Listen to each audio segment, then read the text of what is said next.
और अब जरा तेजी से देखते हैं क्या चल रहा है देश और दुनिया में। टॉप 9 खबरें एकदम तेजी से।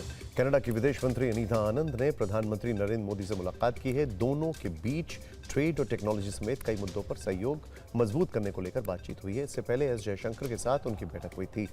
महागठबंधन में सीट बंटवारे को लेकर आज दिल्ली में कांग्रेस नेताओं के साथ बैठक हुई है। सूत्रों के मुताबिक तेजस्वी यादव ने राहुल गांधी और मल्लिकार्जुन खड़गे से फोन पर बात की। यह बातचीत सकारात्मक बताई जा रही है। सूत्र बता रहे हैं कि दोनों दलों के बीच सीट बंटवारा लगभग तय हो चुका है।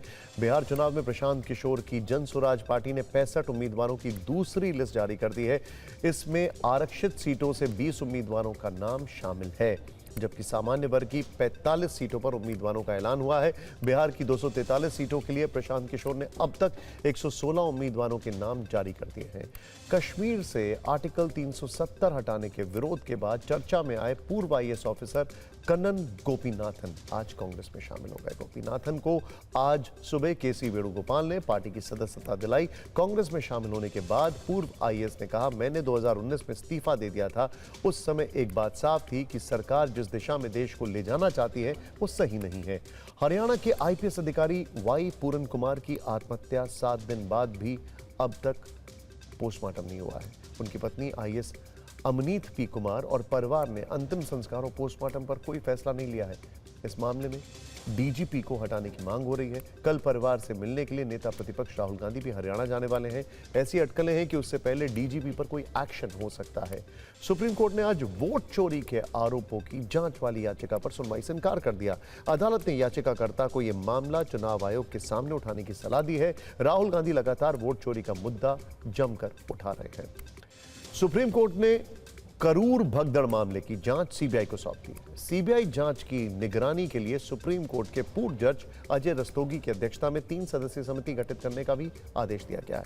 27 सितंबर को टीवी के प्रमुख और अभिनेता विजय की रैली में हुई भगदड़ में 41 लोग मारे गए थे।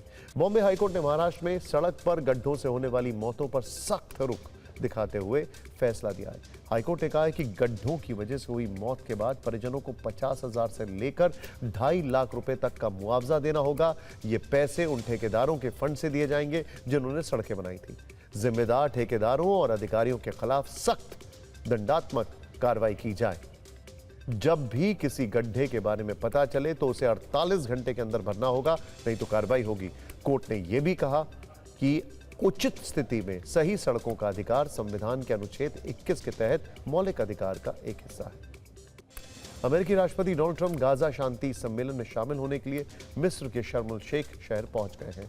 इस सम्मेलन में 26 देशों के प्रतिनिधि हिस्सा ले रहे हैं। 3 अंतर्राष्ट्रीय संगठन EU, यूनाइटेड नेशंस और अरब लीग भी इसमें शामिल हैं। ट्रंप यहां पर गाजा शांति समझौते पर होने वाले हस्ताक्षर समारोह में शामिल होंगे। इस सम्मेलन का मकसद गाजा में युद्ध विराम की रूपरेखा, मानवीय सहायता और रीडेवलपमेंट के रोड मैप पर सहमति बनाना है।